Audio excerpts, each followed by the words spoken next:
Dando continuidade à nossa programação, convidamos a juíza Gláucia Maria Gadelha Monteiro, do TRT da Sétima Região, para a apresentação do tema Generalidades Práticas nos Precatórios. Doutora Gláucia, boa tarde.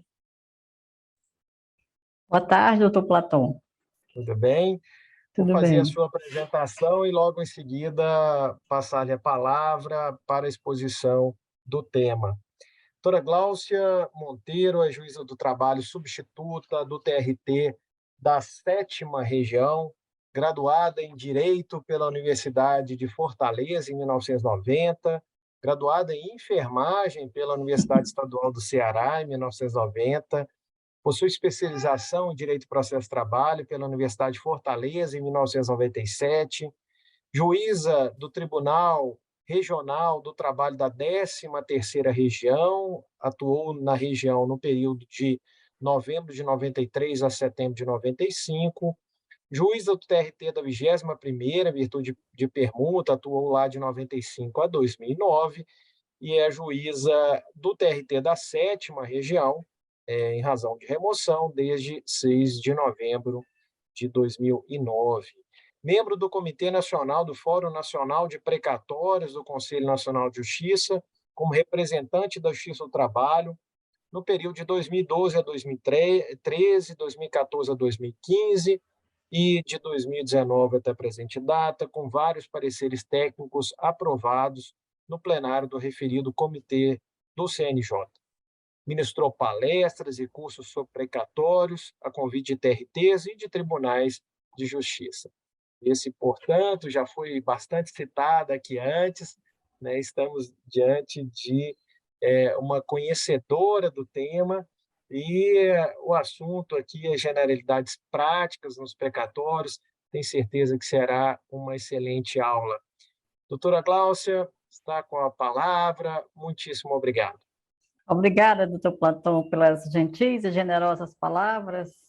Inicialmente, agradeço à escola, na pessoa do ministro Aloysio, diretor, também na sua. Muito obrigada pela oportunidade. É sempre muito bom falar sobre precatórios, não é uma matéria fácil, tendo em vista as várias alterações de 2009 para cá, para que tenhamos uma ideia, foram 6 emendas constitucionais. Somente no ano passado foram 3.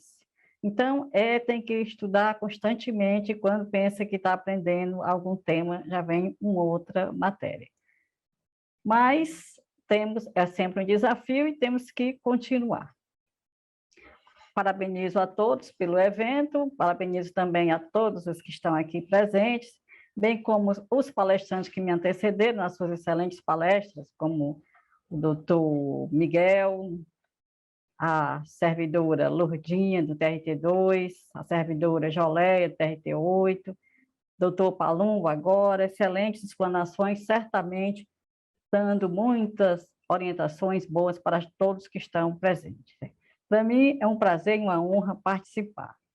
Vou fazer uma apresentação, de modo que vou compartilhar o material. O tema a mim proposto foi generalidade prática nos precatórios, mas eu escolhi como para falar de prática do pagamento dos precatórios. É um tema muito amplo, de modo que falaremos sobre alguns aspectos.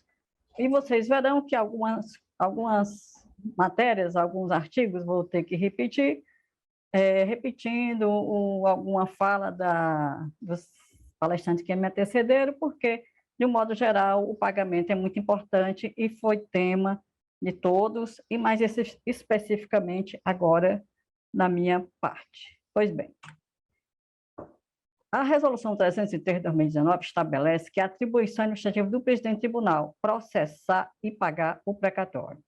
Resolução 303 de 2019 do CNJ e todas as outras resoluções têm que se adaptar a esta resolução do Conselho Nacional de Justiça. Seguindo esta linha, a Resolução 314, no seu artigo 15, também estabelece que compete ao presidente do tribunal processar e pagar o precatório. Observada a Resolução 314, que tem as especificidades da Justiça do Trabalho, e a Resolução 303 nas normas gerais. Por bem, mas, na verdade, a previsão de pagamento pelo presidente do tribunal é da Constituição, não é da 314, não é da 303, mas é da Constituição. Aqui é o artigo 100 da emenda 62 de 2009.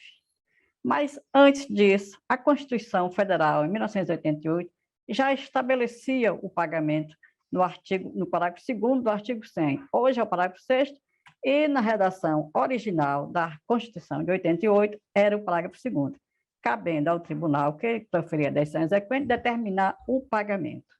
Mas antes da Constituição de 88, a Constituição de 67, com a emenda constitucional da emenda 69, e era o artigo 112, não era o 100, já tinha a mesma previsão. Cabe ao presidente do tribunal que proferiu a decisão exequente determinar o pagamento.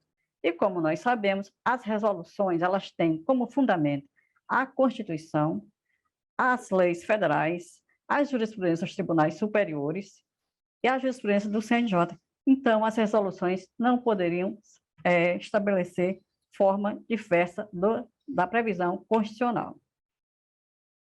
Mas, além do artigo 100, e aqui neste 112, estabelecer que cabe ao presidente do tribunal, com a emenda 30 do ano 2000, o artigo 5º, parágrafo 5º do artigo 100, ele criou o artigo 5, o parágrafo 5º do artigo 100, para dizer que o presidente do tribunal competente que por ato omissivo, retardar, tentar ou frustrar a liquidação, quer dizer, o pagamento regular de precatório, incorrerá em crime de irresponsabilidade.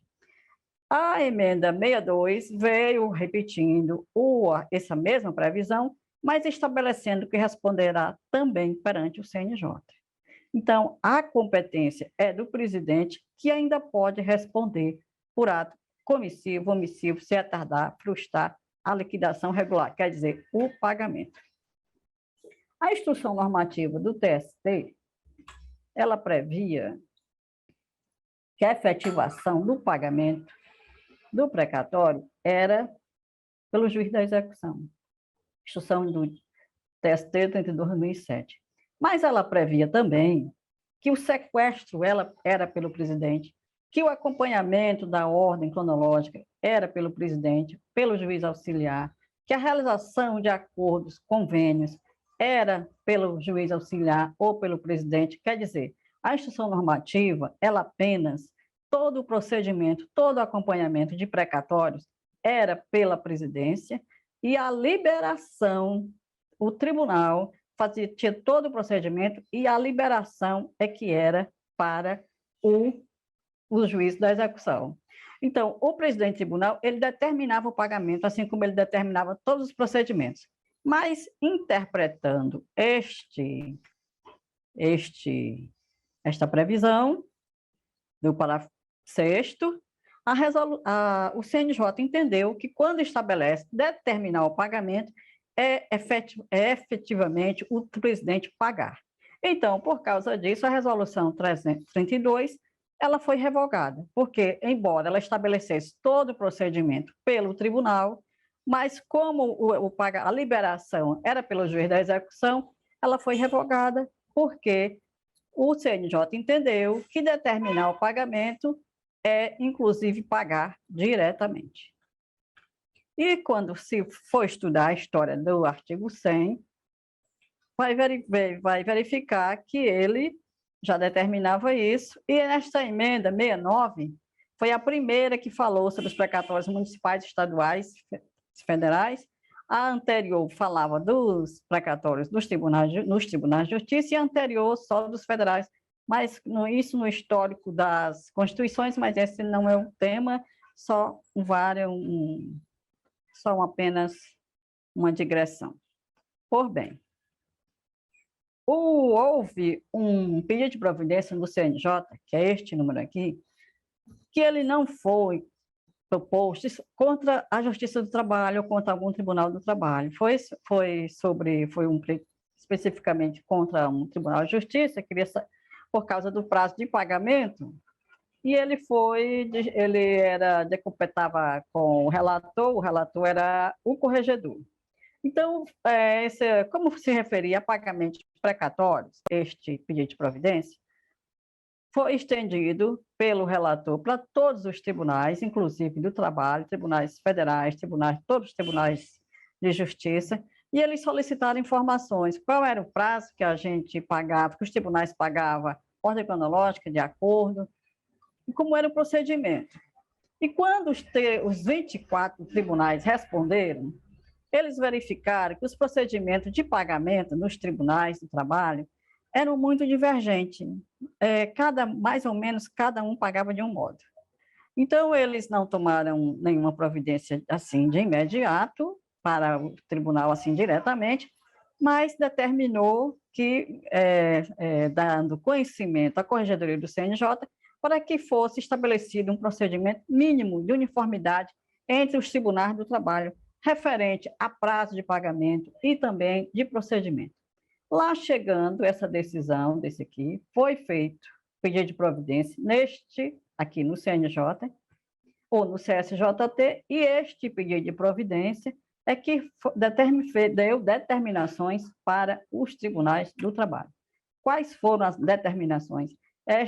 Algumas das determinações aqui do pedido de providência 2451/2020 do CSJT, decisão de agosto do ano passado. Primeiro, que os pagamentos dos precatórios sejam pelo CIF ou Siscom-DJ, quer dizer, CIF, Caixa Econômica, Siscom-DJ, Banco do Brasil, e que sejam depositados na conta do beneficiário, alvará eletrônico, não é? Isso aqui alguns tribunais já utilizam na primeira instância, como o daqui, por exemplo, já utiliza o CIF, já utiliza o Siscom-DJ. Isto daqui vai ter que ser utilizado no segundo grau. Como a Maria de Lourdes, do TRT da segunda região, já falou, o tribunal que está desenvolvendo este daqui, mas ainda não foi disponibilizado ainda para os demais tribunais. O CIF aqui, eu fiz um teste, eu fiz um pagamento, mas eu verifiquei, porque ele é vinculado, ele é ligado ao PJE, mas eu soube que ele, no CIF de primeiro grau, o comprovante vem diretamente para o escaninho do primeiro grau.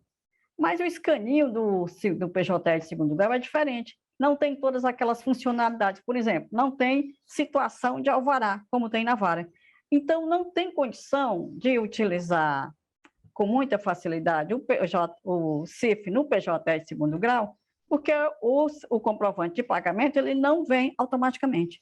Mas eu entrei em contato com a TI daqui e eles fizeram um chamado ao TI, acho que, não sei se é ao PJE, não sei qual é o tribunal responsável, não sei se é a sexta região, e eles disseram que na próxima versão, que já está para ser liberada, o escaninho do PJE de segundo grau vai ter essa funcionalidade.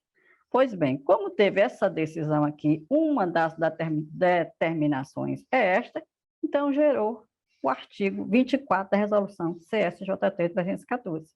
Determinação nesse pedido de providência está prevista aqui no artigo 24 da resolução 314. Outra determinação desta decisão do CSJT, que as varas do trabalho efetuem intimação das partes para informarem os dados bancários. Isto tem que constar no ofício precatório. E isto aqui gerou o artigo 14 da resolução 314/2021, porque nesta decisão aqui também, uma das determinações é que fosse publicado uma resolução do CSJT unificando o procedimento de precatório na Justiça do Trabalho. Então, a resolução 314 resultou deste pedido de providência, embora independentemente do pedido de providência, o CSJT teria que publicar uma resolução, conforme estabelece o artigo 1º da resolução 303/2019.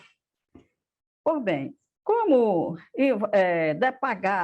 pagar no setor de precatório vai causar um impacto muito grande nos regionais, o CSJT formulou esta consulta ao CNJ. que é que ele está perguntando?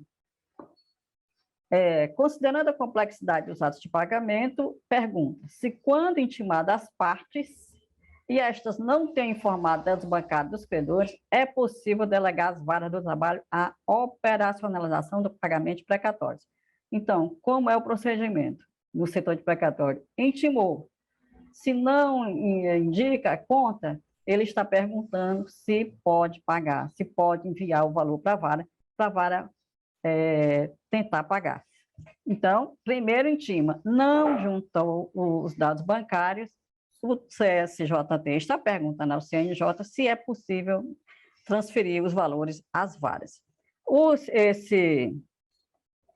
Essa consulta, ela já está com o parecer do FONAPREC, e a atual fase, o relator desta consulta abriu vistas do parecer ao CSJT para a ciência e eventual manifestação, não teve o julgamento ainda. Por bem, feito esse breve histórico, vamos ver agora o procedimento de pagamento. Conforme a Resolução 303 de 2019, está aqui, são as regras gerais para o regime comum, que também se aplicam no regime especial, embora o regime especial tenha uma especificidade própria. Depositados os valores, o presidente do tribunal disponibilizará o valor necessário ao pagamento do precatório em conta bancária individualizada.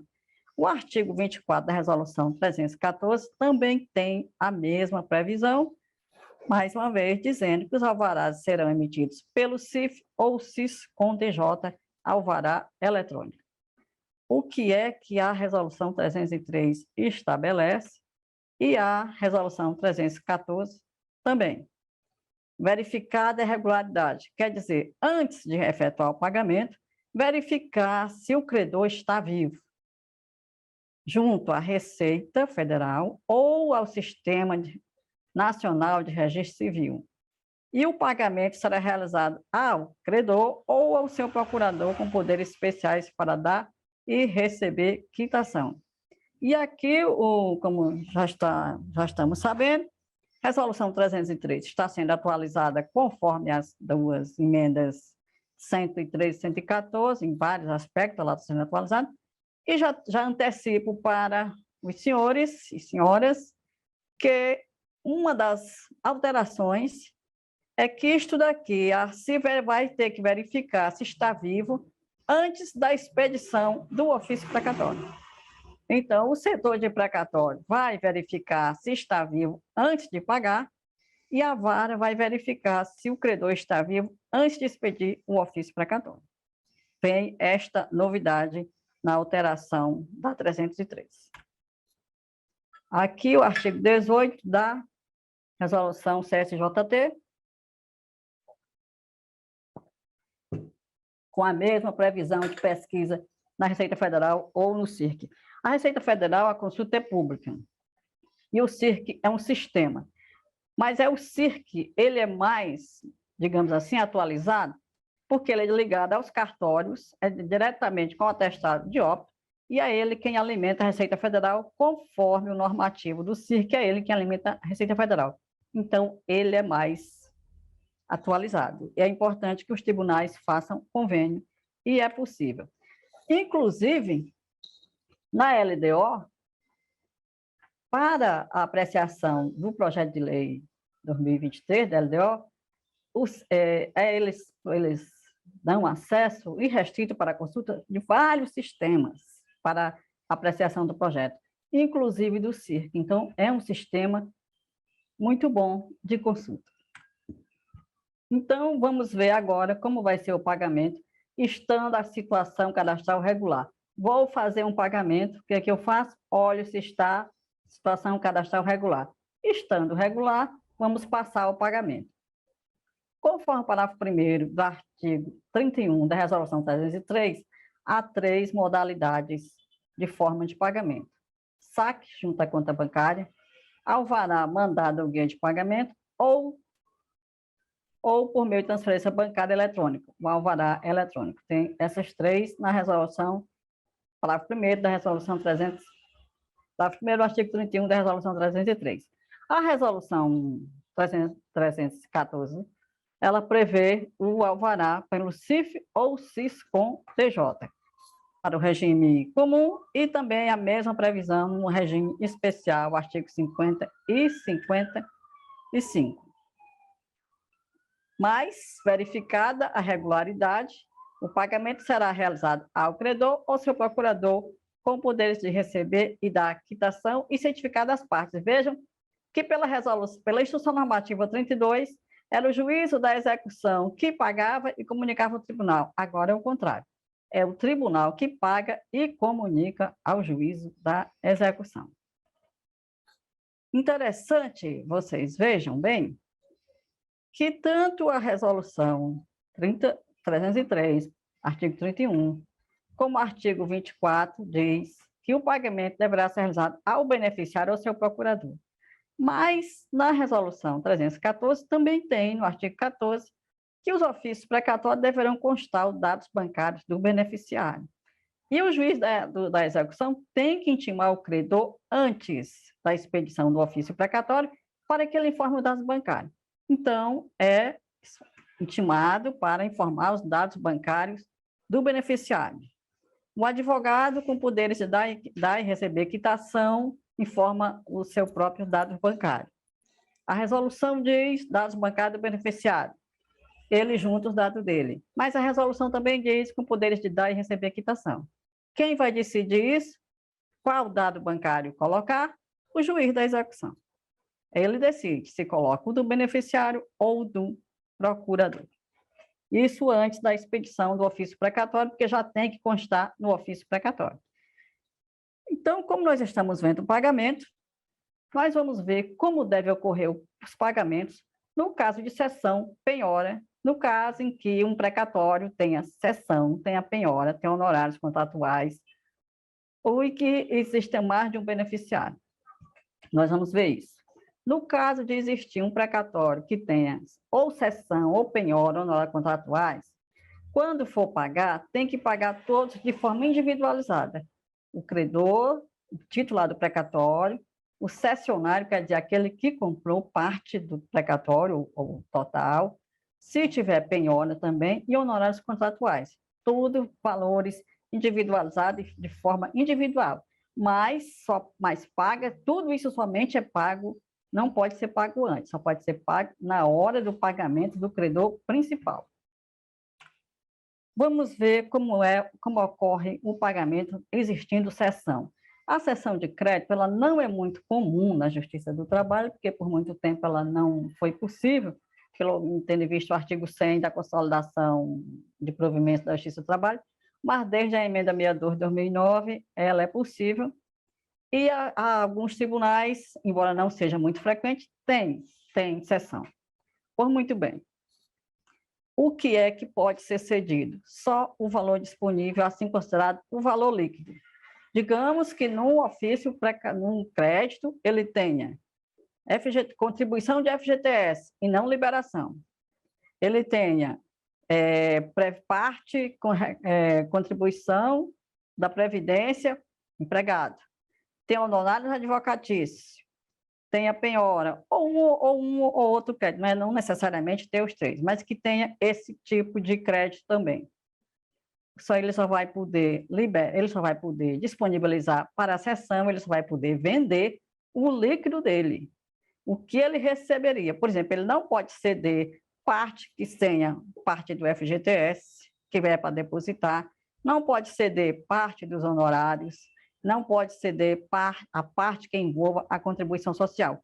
Aqui é literalmente aquele adágio popular de que só pode dar o que tem. Então, ele só pode ceder o que tem, só a parte líquida. Mas digamos que ele ceda mais. O que é? Que ele cedeu mais do que pôde. Quando for pagar, quem vai pagar só deve pagar o líquido, porque só pode pagar a parte dele. Mas há casos em que a pessoa vende mais de uma vez. Às vezes vende vende 100% e mais de uma vez. Já tive casos aqui e sei que isso já existiu em outros casos. Chegou uma situação dessa no STJ. E quando tem um credor, ele cedeu o crédito dele mais de uma vez, na hora que vamos pagar a quem primeiro? Chegou esta situação aqui no STJ, mas o STJ entendeu que ele, STJ, não podia apreciar porque era matéria que poderia ter implicação constitucional, ele não poderia aplicar, ele não poderia apreciar, seria no STF. Ele diz, a controvérsia relativa à duplicidade de cessões de crédito foi dirimida com fundamento constitucional, especificamente com base no parágrafo 14 do artigo 100 da Constituição Federal. Então, o STJ considerou que, se fosse apreciar, poderia usurpar a competência do STF, porque o juiz teve como base o parágrafo 14 do artigo 100. O que é que diz o parágrafo 14 do artigo 100? Que a cessão de precatórios ela é possível, mas somente produzirá efeitos após comunicação por meio de petição protocolizada ao tribunal de origem. O STJ entendeu que ele não poderia apreciar esse tipo de controvérsia. Quem pode, então? Aqui temos uma decisão do Tribunal de Justiça de São Paulo. Não encontrei jurisprudência trabalhista porque nós não temos muito desses casos. Mas como existem, que eu sei, situações em que a pessoa vendeu mais de uma vez, ainda está pendente de pagamento, é importante a jurisprudência, mesmo de outras esferas de justiça. Aqui o Tribunal de Justiça de São Paulo. Duplicidade de cessão. Vendeu mais de uma vez e vendeu 100%. O que é que vai prevalecer? É a primeira, é a segunda? É quem vendeu primeiro ou quem comunicou ao juiz primeiro? Porque há uma diferença. Aqui foi decidido que deve prevalecer aquele que primeiro comunicou ao juiz. Porque é isto que diz, parágrafo 14 do artigo 100, somente produzirá efeitos após comunicação ao tribunal. Então, há uma diferença. Pode ter vendido primeiro, mas não comunicou. E o outro, que comprou depois, comunicou antes. Então, pela jurisprudência aqui, vai prevalecer quem comunicou antes, ao juiz da execução ou ao tribunal. Em caso de duplicidade de cessão de precatório, deve prevalecer aquela que foi primeiramente comunicada ao juízo. Isto com base no parágrafo 14 do artigo 100. Decisão do Tribunal de Justiça. Outra aqui, novembro do ano passado, esta daqui é deste ano, agosto. Esta do ano passado, também no mesmo sentido. Prevalência da cessão que primeiro for comunicada ao juízo. Então, ele vendeu duas vezes. Digamos que o que ele vendeu por último comunicou primeiro ao juízo da execução, segundo a jurisprudência, é quem vai prevalecer, quem comunicou primeiro, porque é o que só terá, conforme o parágrafo 14, somente produz efeito quando comunica ao juiz da execução ou ao tribunal.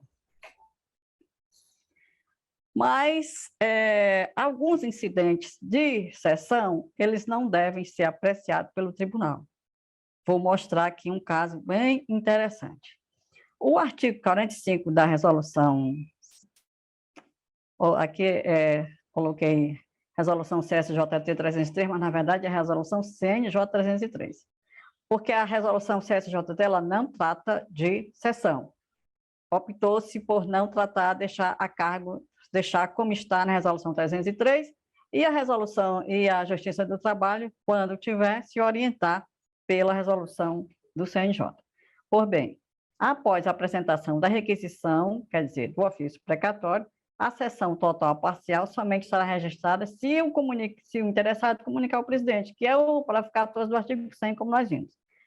Parágrafo 3º do artigo 45, o presidente do tribunal poderá delegar ao juiz da execução, processamento e análise do pedido de registro de cessão. O que ele fala aqui? Processamento e análise do pedido de registro. Pode delegar ao juiz da execução. Teve esse caso aqui muito interessante.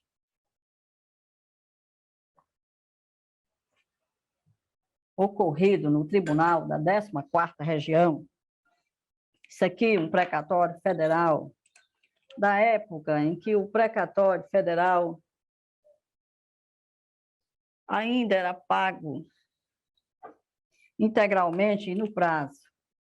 O credor, ele cedeu parte do precatório, ele cedeu mais de 50%, e o cessionário, aquele que comprou, comunicou ao juiz da execução. O juiz da execução entendeu que deveria comunicar ao tribunal, porque já estava em fase de precatório. Ele comunicou, mas a sessão não foi aceita, porque era de fazenda solvente, na época a União, e ele tinha cedido mais de 50%, e além disso, quando ele foi intimado, o credor, né, o que tinha o cedente, ele não se manifestou. O tribunal não aceitou a sessão, não homologou, e o cessionário, recorreu ao TST. Esta decisão aqui de setembro de 2021. Entendeu a TST, nesta decisão, que, havendo incidente dessa natureza, deve ser a competência para analisar é do juiz da execução. Entendeu que compete ao presidente analisar, mas havendo incidente, tem que ser analisado, tem que ser apreciado pelo juiz da execução. Então, este foi um caso, e eu acho que esse tipo de caso aqui também, de duplicidade de sessão, é interessante que seja analisado pelo juiz da execução. E pode, porque o presidente do tribunal poderá delegar ao juiz o processamento e a análise do pedido de sessão. Aqui, a relatora ministra Helena Malman decidiu que o presidente deve analisar, da competência dele analisar, mas a decisão de incidentes desse tipo aqui é da competência do juiz da execução. Então, o TST decidiu desse jeito, o tribunal devolveu para o juiz da execução decidir, já foi decidido e agora está em agravo de petição. O que ele diz aqui? Identificado o incidente a ser resolvido, como se deu no caso vertente, deve a presidente remeter a questão ao juiz da execução, conforme precedente superior ao Tribunal de Justiça. E tem esse precedente aqui do Tribunal de Justiça na mesma linha que cabe ao juízo da execução verificar os requisitos do ato de sessão, conforme estabelecido deste recurso especial julgado pela ministra Maria Tereza. Uma situação que pode ser recorrente é informações a terceiros. Digamos que um terceiro, ele pergunte ao tribunal se há credores, se tem credores, se município tal ou estado tal tem muitos credores de precatório, se ele pode pedir informações, porque ele tem interesse em comprar. O tribunal, ele não pode dar nenhum tipo de informação a terceiro. Não pode dar nenhum tipo de informação se município tal, se estado tal, tem muitos credores, quais são os valores, não pode dar. Veja que o CNJ não permite que na lista pública tenha o nome do credor. E o CSJT não permite que tenha o número do processo judicial. Então, nós não podemos dar qualquer informação a terceiro sobre se município tal, se estado tal, tem muitos credores para que ele possa comprar os créditos. Isso não pode ser, esse tipo de informação não pode ser fornecida a terceiro de modo algum. Por bem, vamos passar agora para a penhora. Se tiver um precatório que tenha penhora. O que é que pode ser penhorado num crédito trabalhista? Uma pensão de alimentos, por exemplo. Um precatório, ou ainda na fase judicial, pode ser penhorado uma pensão de alimentos. dentre outras hipóteses que agora me vem a pensão de alimentos. Por bem, havendo penhora de crédito, o juiz interessado, no caso de penhora de pensão de alimentos, o juiz da vara de família pede ao juiz da execução que penhore. Digamos que tenha mais de uma pilha de penhora, é o juiz da execução que estabelecerá a ordem de penhora. Juiz da execução. Em caso de concurso, quer dizer, se tiver mais de uma penhora, mesmo que o precatório já esteja no tribunal. Artigo 38. E apresentado o ofício precatório, o juiz se por acaso já estiver lá, pede o juiz de vara de família, neste exemplo, pede ao juiz da execução, o juiz da execução, se deferir, comunica o deferimento da penhora. E quando for pagar, paga o credor e também vai pagar a penhora.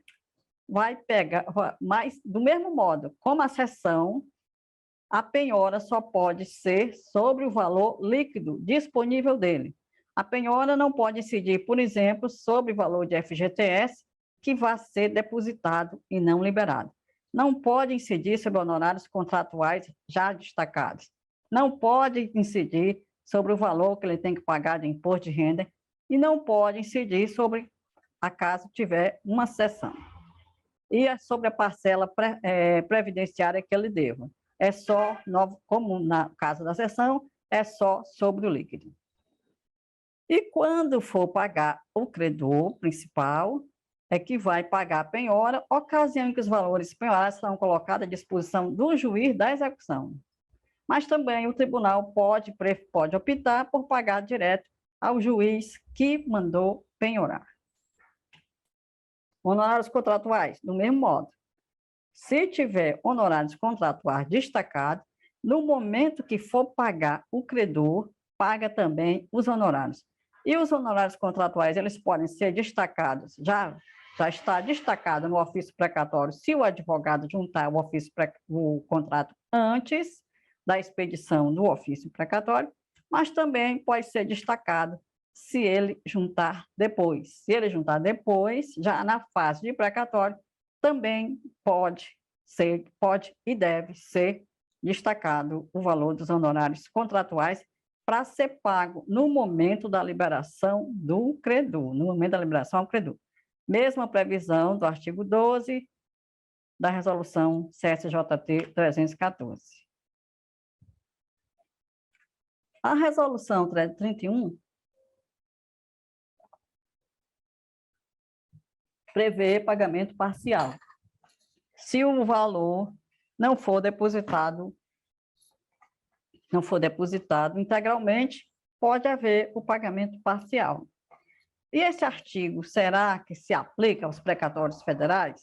Por exemplo, nós recebemos agora um determinado valor e é possível que em algum tribunal tenha restado valores que não dá para pagar um precatório, mas dá para pagar outro parcialmente. É possível pagar os precatórios federais de forma parcial? Entendo que sim. Tem esta norma geral e diz: o tribunal poderá realizar pagamento parcial no caso de valor disponibilizado menor. É a hipótese. Eu, por exemplo, tenho um precatório, que é o primeiro da ordem cronológica, e tenho um valor que dá para pagar parcialmente. No caso aqui do parágrafo 3º deste artigo,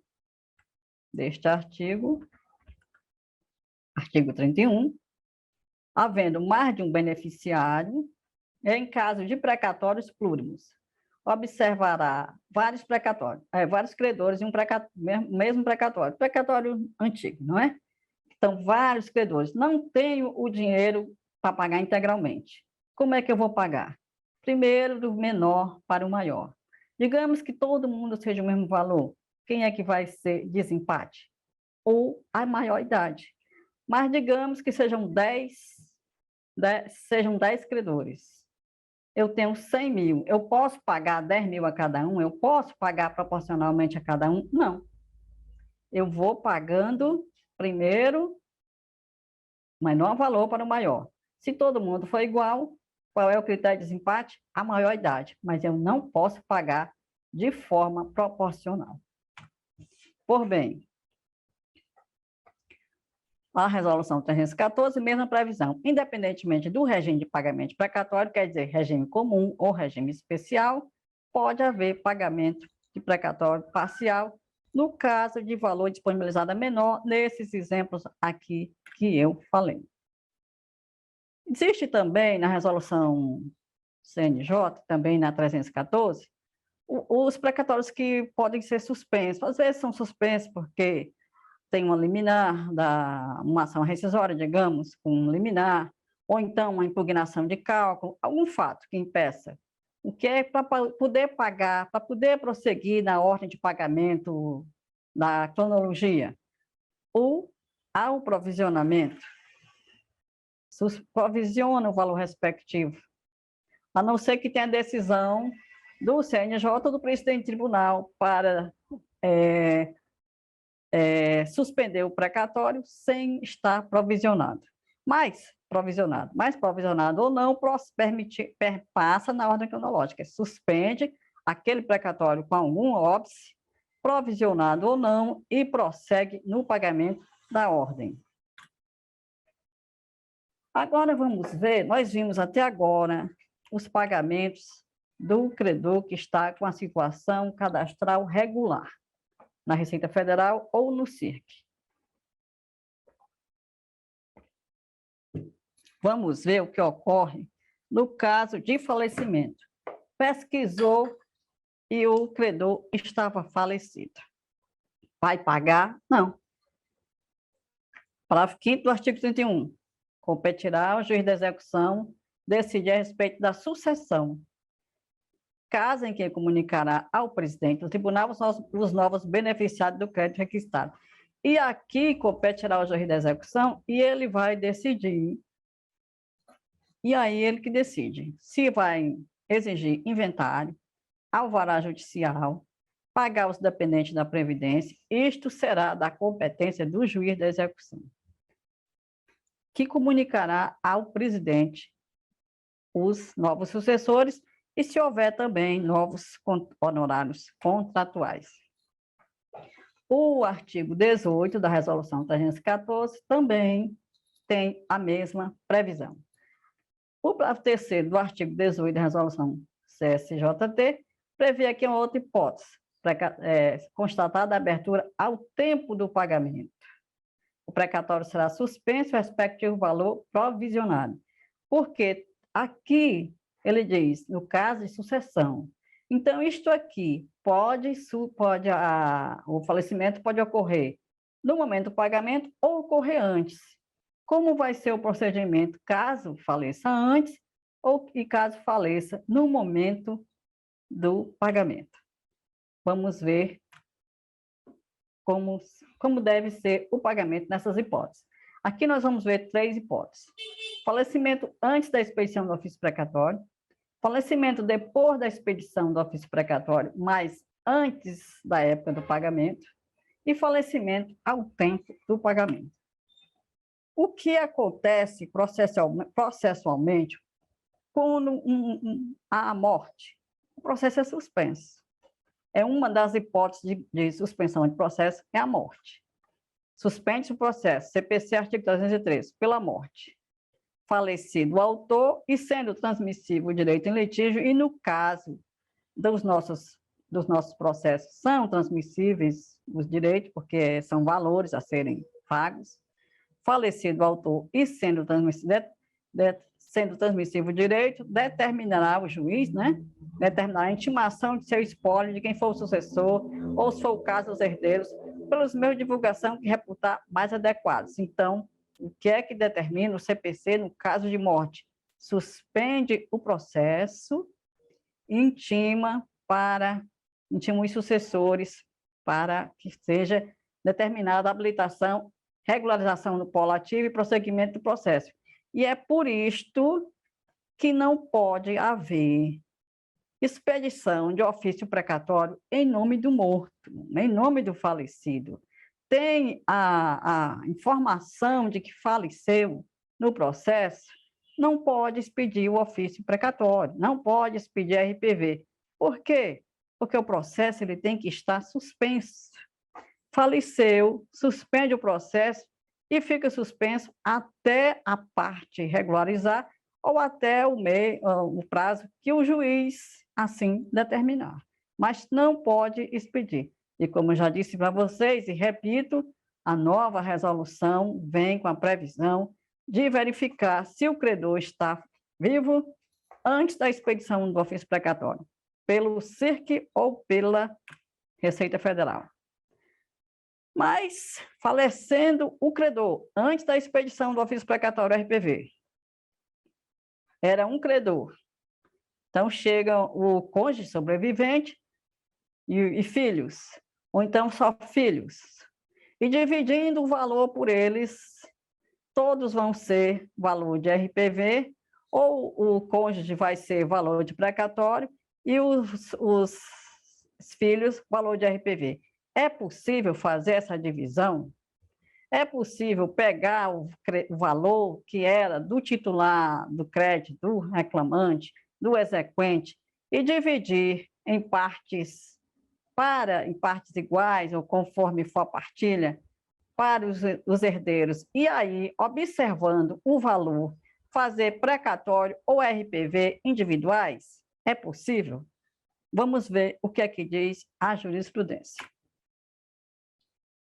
O parágrafo 8º do artigo 100 diz: é vedada a expedição de precatórios complementares e suplementares de valor pago, bem como fracionamento, repartição ou quebra do valor da execução para fins de enquadramento que dispõe parágrafo 3º do artigo deste artigo. Quer dizer, para pagar por RPV, parágrafo 3º é previsão de pagamento por RPV.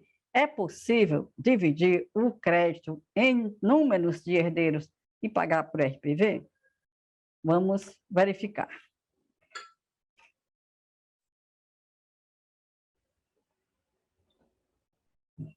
Existe esse tema de repercussão geral no STF, quer dizer, de observância obrigatória, que estabelece que, tema 148, a interpretação do parágrafo 4º do artigo 100, que hoje é o 8º, permite o pagamento de débitos em execução nos casos de litisconsórcio facultativo, RPV ou precatório. É o recurso especial 568-545 da ministra relatora Carmen Lúcia, em 2014. A execução ou pagamento dos valores devido a partes integrantes de litisconsórcio facultativo simples não contraria o parágrafo 8º do artigo 100. A forma de pagamento ou requisição de pequeno valor ou precatório dependerá dos valores isoladamente considerados. Ela estabelece aqui litisconsórcio facultativo simples.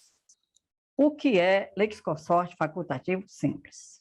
Nós temos vários exemplos de processos de litisconsórcio facultativo simples. São aqueles processos que o sindicato entra por vários empregados, ou não num sindicato, pode ser só o advogado mesmo, sem ser sindicato. São aqueles processos que a parte poderia entrar sozinha, individualmente, mas por conveniência o sindicato entra, ou o advogado entra por vários. Aquilo é litisconsórcio facultativo simples, porque cada um tem o seu valor, e são processos que na época da execução divide, porque eles são autônomos. Se o credor poderia ter entrado só, mas por conveniência entram todos, unicamente um processo. Isso é litisconsórcio facultativo simples. É facultativo, porque foi em conjunto porque quiseram, tiveram a faculdade. Então, isso é litisconsórcio facultativo.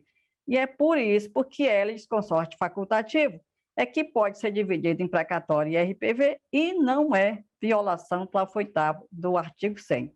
Com relação aos falecidos, aos herdeiros, tudo é uma questão de saber se aquele valor, se aqueles herdeiros, eles formam litisconsórcio facultativo ou não. Se entender que eles formam litisconsórcio facultativo, é o caso de se aplicar isso daqui. Se entender que não, não pode ser dividido. Vamos ver o que nos diz a jurisprudência.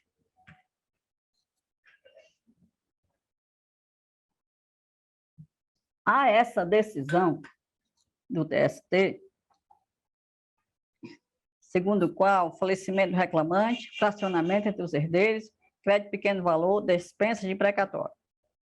Considerou que, tendo em vista o caráter alimentar do crédito trabalhista e o seu fim social, não é razoável considerar o valor total da execução com a consequente expedição de precatório.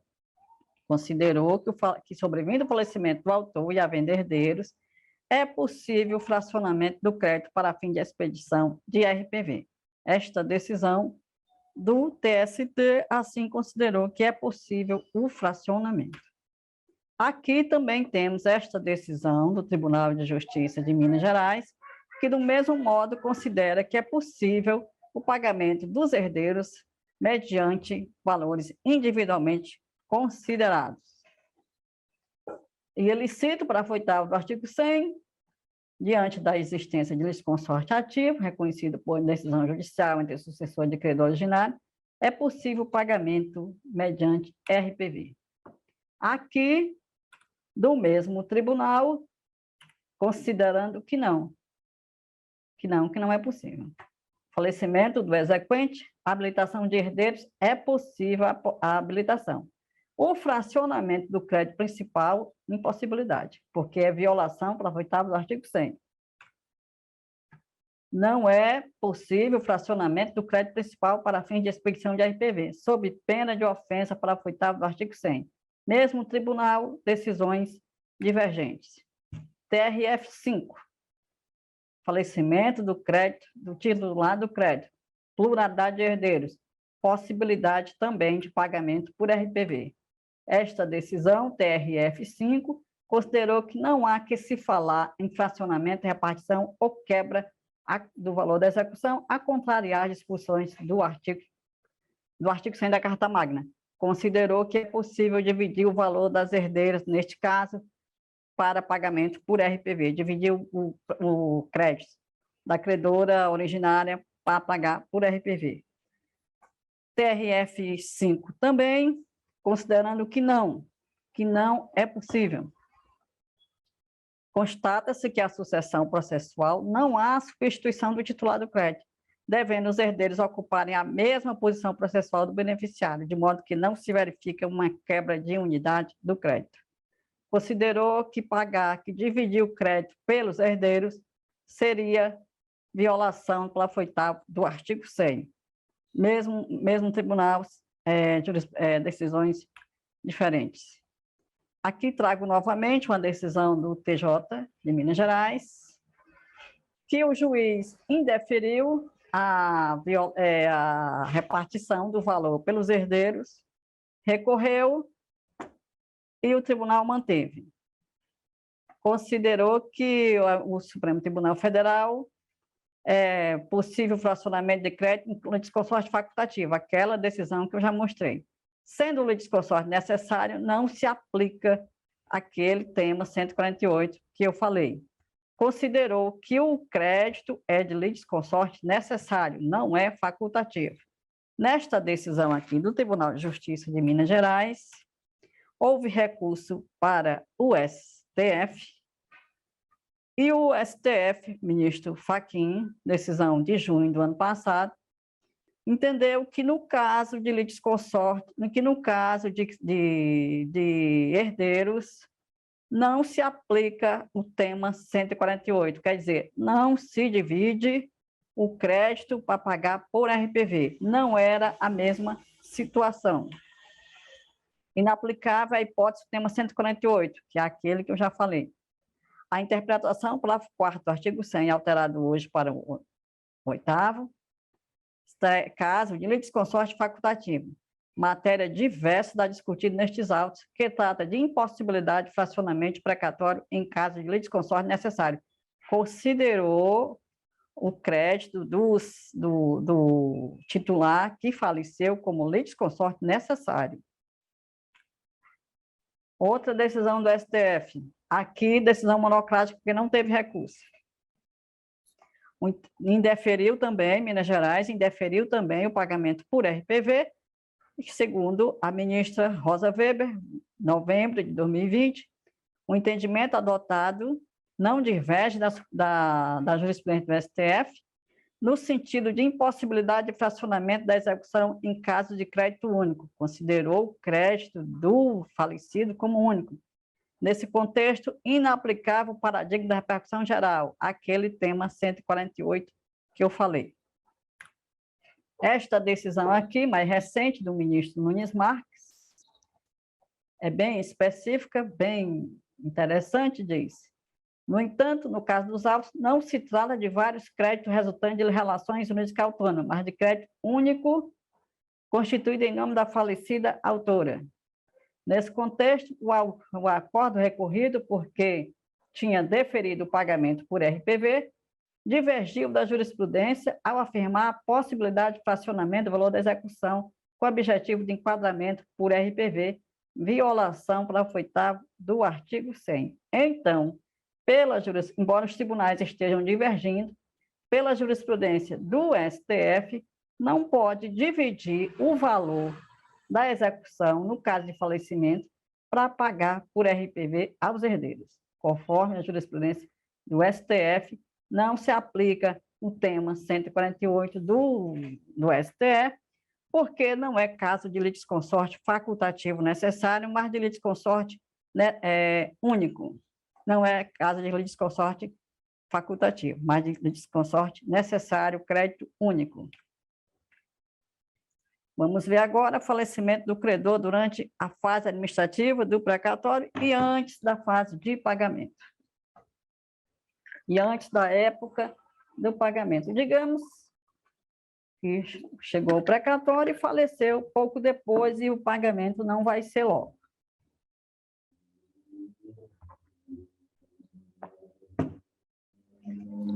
Aqui, repetindo o artigo que já vimos, parágrafo 5º do artigo 202, competirá ao juiz da execução decidir a respeito da sucessão nos casos de falecimento.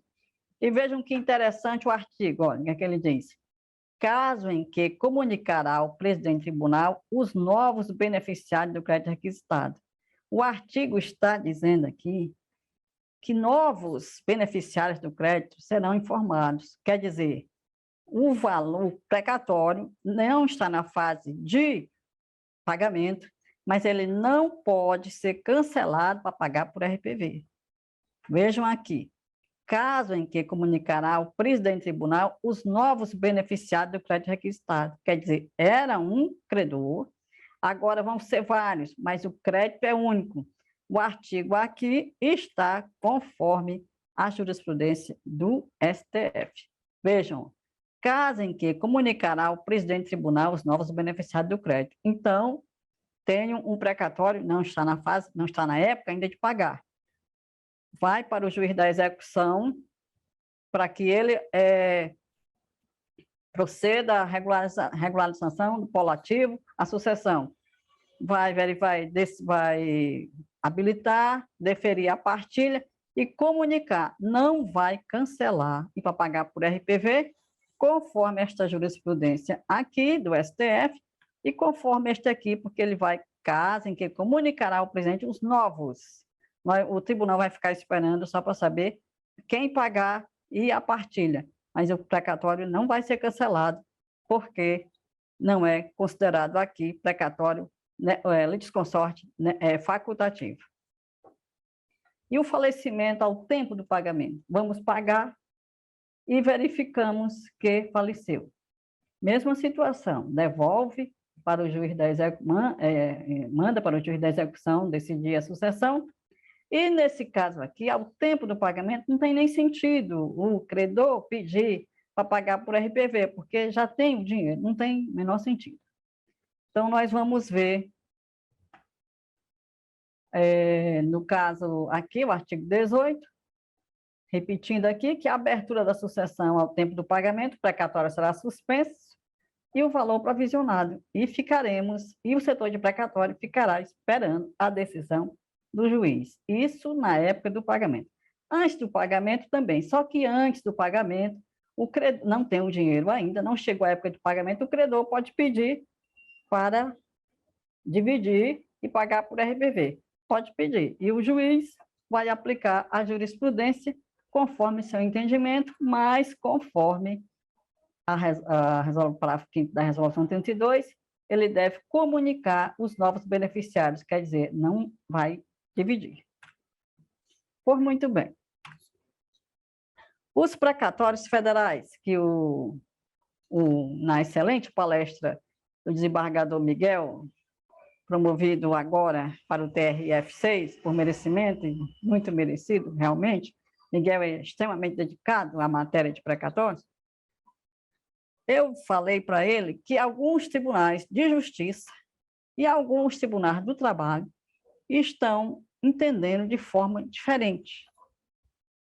Aqui é o artigo 107A do ADCT pela resolução 114, ou pela emenda 114 do ano passado, 2021. Qual é a ordem do pagamento dos federais? Nós vamos passar agora para falar do pagamento preferencial, mas antes disso, vou só falar aqui da divergência de interpretação que alguns tribunais de justiça e alguns tribunais do trabalho estão tendo. Porque o que diz aqui? Artigo 7. Qual é a ordem? Como já muito bem explicou o Miguel, primeiro, as RPVs. Depois, os credores de 60 anos, doença grave, pessoas com deficiência, até 3 vezes o valor, até 180 salários mínimos. Qual é o problema? O problema aqui são esses dois incisos. Porque, primeiro, são as pessoas com 60 anos, doente grave, com deficiência. Aí, o que vem? Demais precatório, isso aqui é a literalidade da norma. Demais precatório de natureza alimentícia até o equivalente ao tipo do montante fixado em lei como de pequeno valor. Até paga precatório de natureza alimentícia até 3 vezes o montante fixado. Depois que paga esses precatórios até 3 vezes o montante, vai pagar esses precatórios além do valor previsto além desse aqui. A Justiça Federal, como foi que entendeu, conforme já falou o Miguel, pagou 3 vezes o valor de todos os precatórios alimentares. Como é que está entendendo alguns tribunais de justiça, alguns tribunais de trabalho? Quando fala aqui, demais precatório na natureza alimentícia, até seria o precatório cujo valor total é até 3 vezes o valor. E somente depois que pagasse esses precatórios, é que passaria para pagar esses precatórios que são além do valor. Quer dizer, o precatório é que ele é superior a 3 vezes. Eu entendo o entendimento da Justiça Federal, mas, do meu ponto de vista, seria correto, se não existisse esse daqui. Porque demais precatório de natureza alimentícia até o montante. Então, você pagaria tudo, todos os precatórios de natureza alimentícia até o... Mas aí ele diz, precatório além do valor previsto. É como se pagasse todos os... E só depois começaria a pagar os que são superiores a 3 vezes a 218 mil, que é o valor mais ou menos. Qual é a diferença que dá? A diferença é porque se você vai pagar todos os precatórios de natureza alimentícia até 3 vezes o valor da RP, da obrigação de pequeno valor, antes desse daqui, digamos que tem um precatório de 180 mil e ele seja o último, se interpretar desse jeito que alguns tribunais de justiça estão interpretando, você paga primeiro todos os que são até 3 vezes, paga primeiro, independentemente da ordem, e depois vai pagar esses daqui. Esta é a diferença. A diferença é porque pagando esses todos aqui, você não observa a ordem, observa o valor. A Justiça Federal optou por pagar todos até 3 vezes na ordem. Alguns tribunais de justiça, inclusive o Tribunal de Justiça daqui, do Ceará, está entendendo assim. Paga primeiro esses precatórios e depois vem para os precatórios que são superiores a 3 vezes.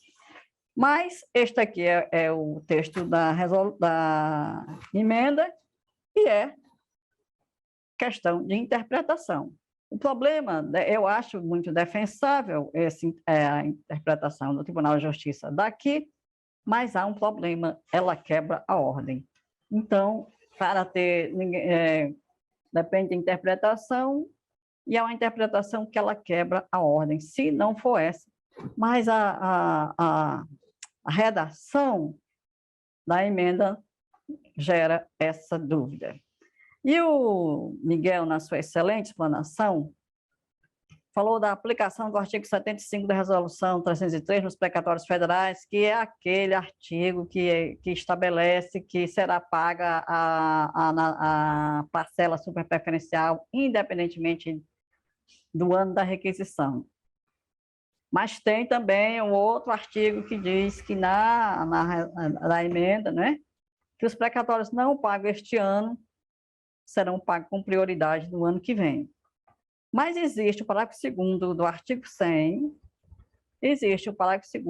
100, regra geral, que estabelece que eles serão pagos com preferência sobre todos os demais débitos.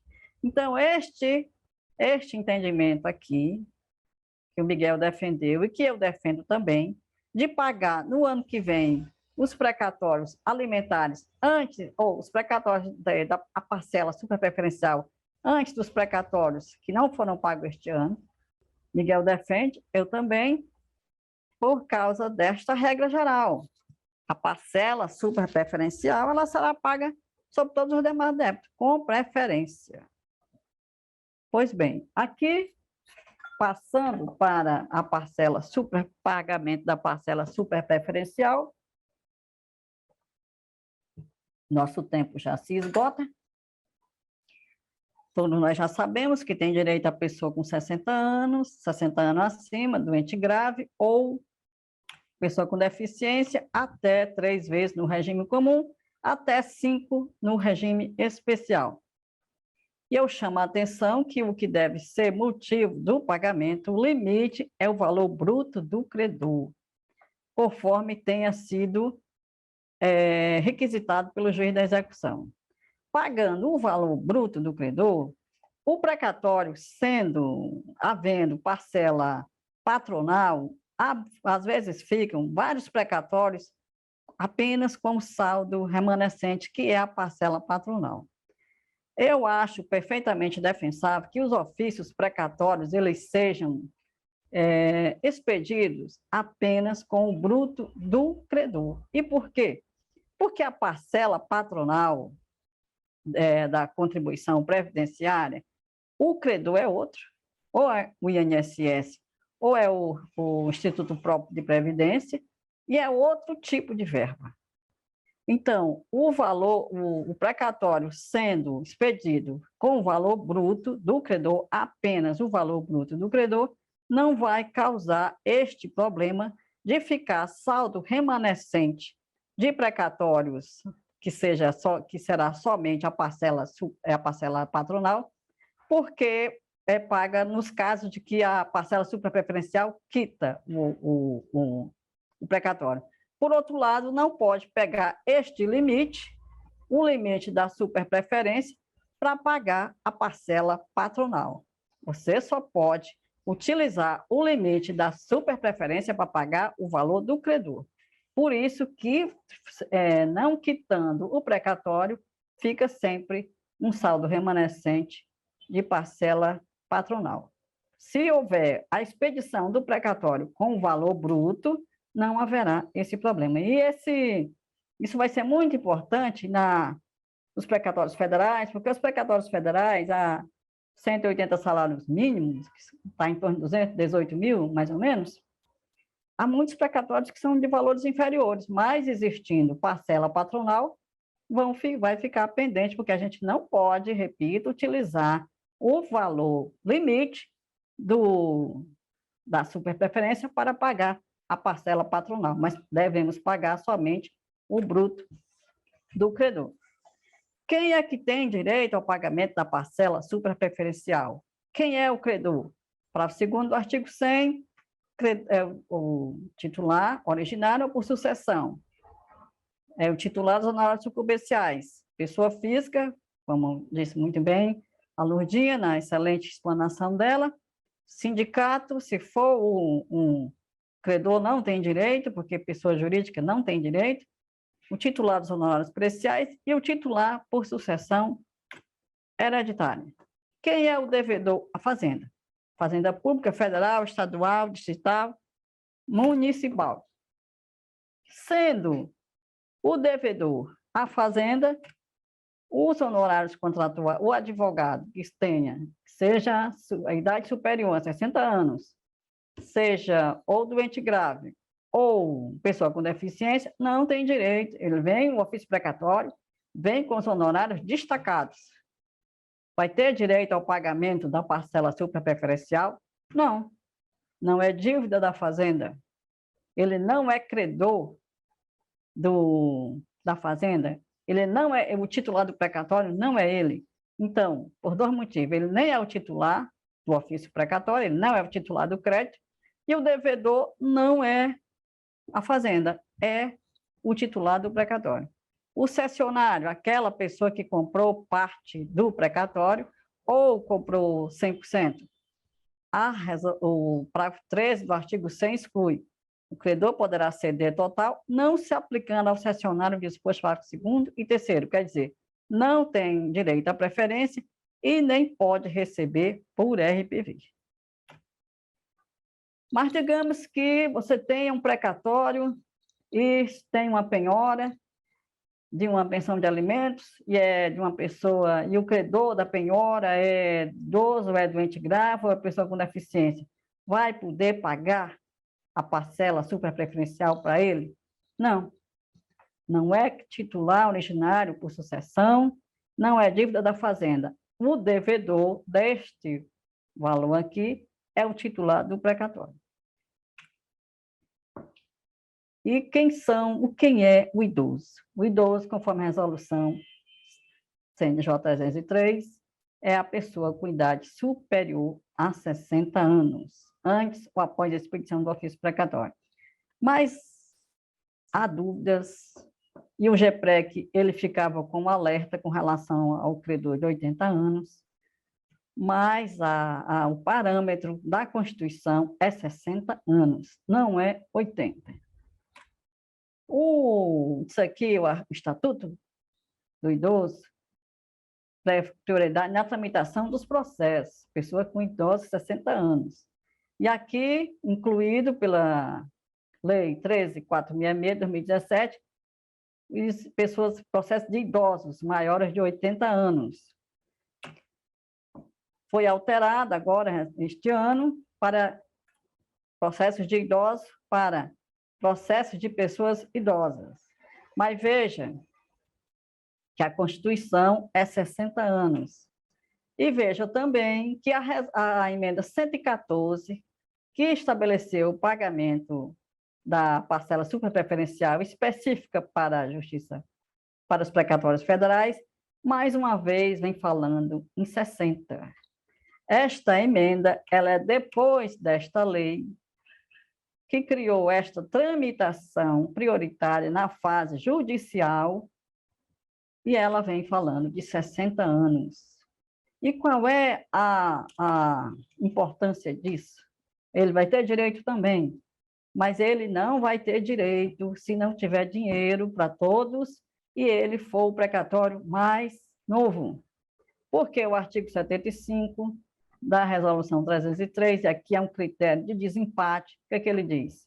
Concorrendo mais de um beneficiário de classe por prioridade, quer dizer, tem pessoas de 60, tem pessoas de 80, será primeiramente pago aquele cujo precatório for mais antigo. Então, numa relação de credores preferenciais, de credores da parcela superpreferência, de credores de doente grave, de idosos, de pessoas com deficiência, não tem dinheiro suficiente, vai pagar primeiro o mais antigo. Mas, se as varas observarem o parágrafo 7º, se for observado o artigo 7º, parágrafo 2º da Resolução 303, previsão que também tem na 314, o precatório do credor de 80 anos será sempre o mais antigo. Por quê? Havendo pluralidade exequente, mas também no caso de não haver pluralidade, A elaboração e apresentação deverá observar a preferência conferida ao crédito beneficiário principal. Então, você tem vários ofícios precatórios para fazer, de pessoas de 60 anos, de pessoas de 50, de pessoas de 80. Você vai fazer qual primeiro? Fazer e apresentar, fazer e enviar. O de 80. Quando enviar, ele vai ser o primeiro. Observando isto daqui, observa também que ele receberá sempre primeiro, porque será sempre o precatório mais antigo. Aqui, as doenças graves, que são as doenças que dão isenção ao imposto de renda, e a pessoa com deficiência, o Estatuto da Pessoa com Deficiência. Esse aqui é o procedimento da Resolução 303. Repete o artigo 100 e estabelece que a solicitação ela será apresentada ao juiz da execução, devidamente instruída, com idade, moléstia grave. Se apresentado no juiz da execução, intima a outra parte para falar. Pelo procedimento da resolução, deferido o pedido, o juiz da execução expedirá a requisição judicial. Isto foi suspenso. O que foi suspenso? Foi o pagamento da parcela superpreferencial? Não. A liminar na ADI 6556, ela não suspendeu o pagamento da parcela superpreferencial. Mas eu sei que alguns TRTs, inclusive alguns TJs, suspenderam o pagamento da parcela superpreferencial. Mas a liminar ela não suspendeu o pagamento. O que ela suspendeu é porque este artigo ele previa a expedição de uma requisição que se chamavam de requisição chamavam super RPV. Então teria pelo esse artigo o ofício precatório, a requisição de pequeno valor e essa requisição da parcela superpreferencial que alguns chamavam de super RPV. Então, é esta RPV que não pode mais ser expedida. Foi isso que a liminar suspendeu. O que a liminar suspendeu foi o pagamento pelo juiz da execução, mas o pagamento na fase de precatório, ele continua. Não foi suspenso.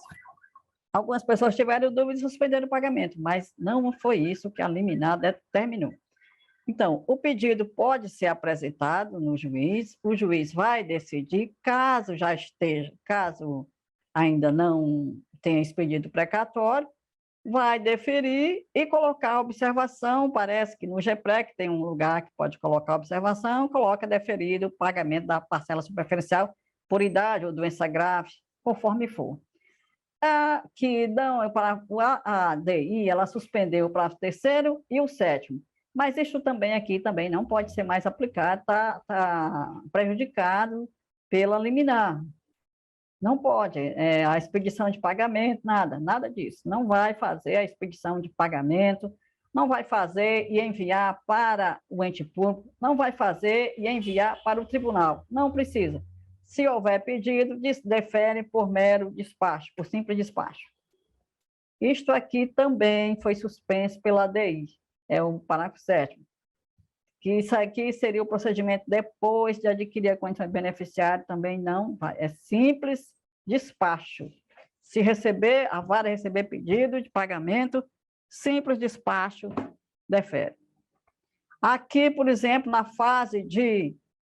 quando já está na fase de precatório, as varas costumam mandar, às vezes, ou pedido ou despacho, e não tem nenhum problema nesse procedimento. O importante é que as varas saibam que não podem pagar, porque é o que foi suspenso pela ADI. Se houver convênio entre o tribunal e a entidade devedora, isso aqui no regime comum, então pode haver pagamento da superpreferência. E esse tipo de convênio ou cronograma, qual a diferença do convênio para o cronograma? O convênio é para aqueles que não estão vencidos ainda e isso aqui é uma prática desde sempre da Justiça do Trabalho, desde muito tempo a Justiça do Trabalho faz isso. Qual a diferença? É porque aqui você só pode fazer de precatórios que ainda vão vencer. Este é o convênio. E o cronograma não, é de que estão vencidos. E é por isso que precisa da participação de todos os credores, todos os advogados, como muito bem falou o colega Palumbo antes de mim. Por bem, havendo esse convênio, o pagamento no tribunal será de ofício, em razão da idade. Nos demais casos, o presidente pode delegar ao juiz da execução para observar, para analisar doença ou deficiência. Aqui também está suspenso, não é para a primeira a sexta, não, mesmo modo, daquele jeito, só se houver o pedido, informa ao juiz. No regime especial, como o presidente tem dinheiro à sua disposição, de ofício, por idade, nos outros casos de doença ou deficiência, pode enviar para o juiz da execução. De qualquer modo, o pagamento só pode ser feito uma vez. Se a pessoa adquiriu a idade, recebe. Se depois ficar doente, não recebe mais, porque já recebeu, ou vice-versa. É referente sempre ao mesmo precatório. Mas e precatório da parcela em controvérsia? Eu recebi um precatório,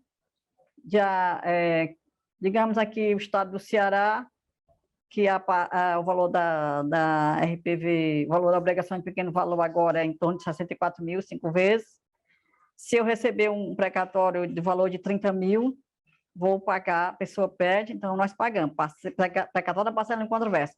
Digamos que depois venha a parcela controvertida que foi decidida, e o precatório seja de 70 mil, este restante do crédito, ele vai poder receber pagamento da parcela superpreferencial?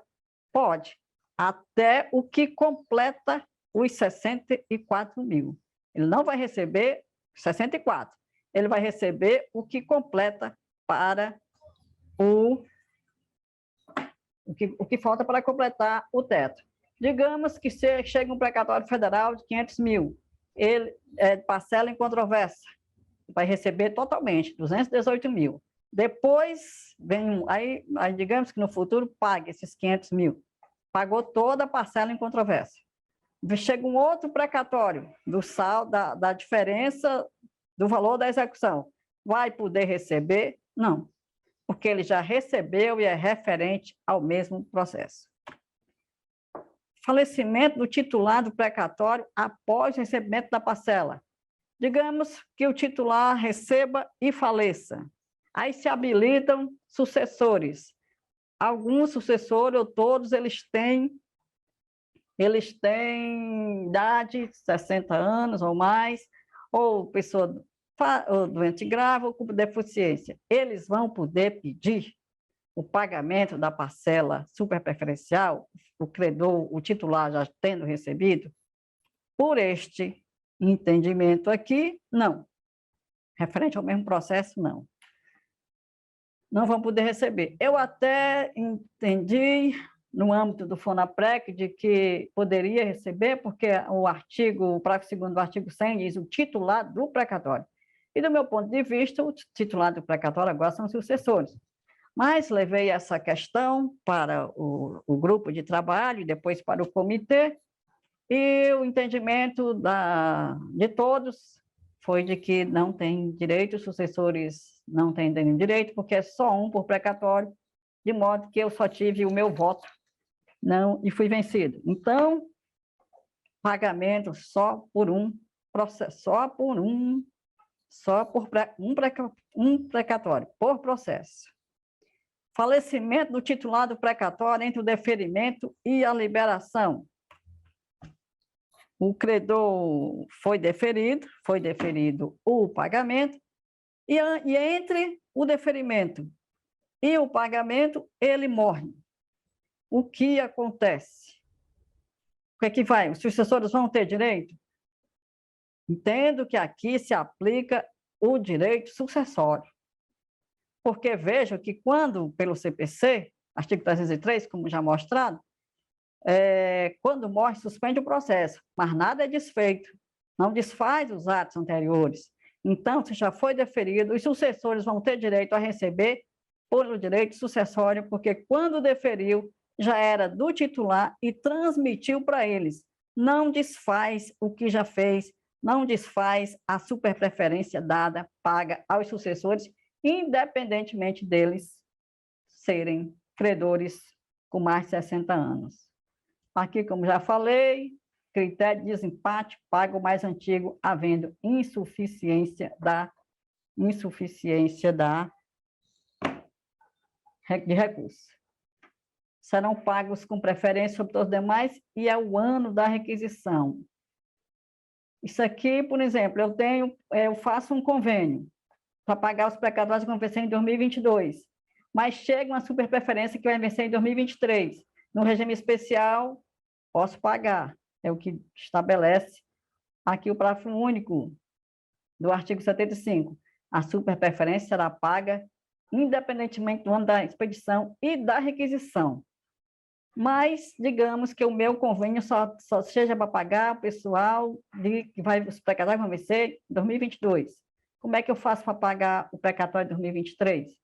No convênio, tem que prever o pagamento da parcela superpreferencial daqueles que vão chegar, a possibilidade de aumentar o valor na última parcela por causa disso. Para que observe isto daqui, expedição e de requisição, que isto aqui não pode ser aplicado somente ao regime especial, mas ele pode ser aplicado ao regime comum se tiver dinheiro, convênio, sim. Se não tiver, não pode. Por quê? Porque, do meu ponto de vista, a Constituição, ao estabelecer a parcela superpreferencial, ela tem uma falha, ela tem uma omissão.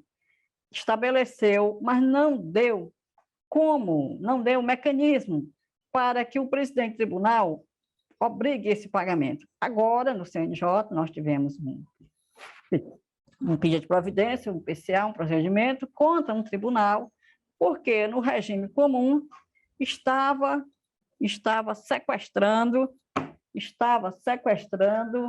o valor para pagamento da parcela superpreferencial.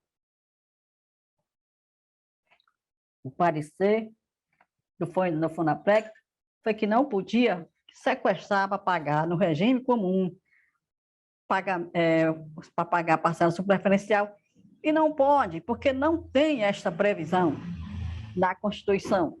Quais são as formas de sequestro na Constituição? Somente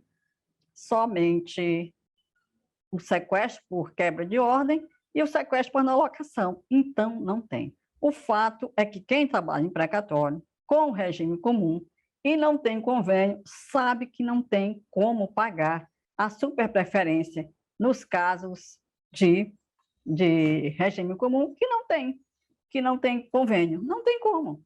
Defere, mas não pode efetivar o pagamento, porque não pode sequestrar, porque não tem essa previsão na Constituição.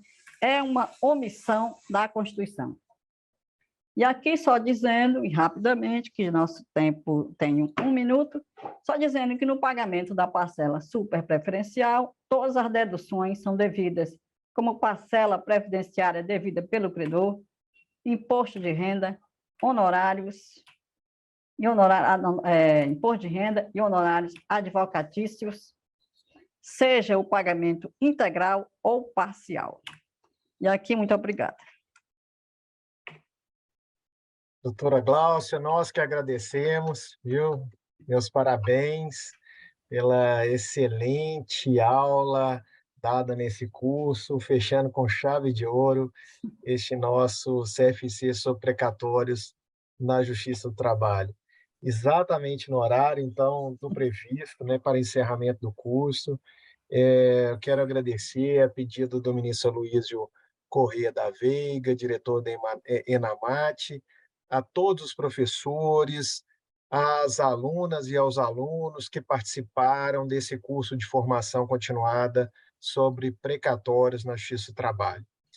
Agradecemos ainda aos servidores da ENAMAT envolvidos na realização dessa atividade formativa, que estiveram aqui presentes conosco, nos auxiliando, atendendo a todas as demandas. Lembro ainda, mais uma vez, a importância do registro de presença para fins de certificação, né, quem ainda não tiver feito, estará aberto o link até às 17h30, então não se esqueçam.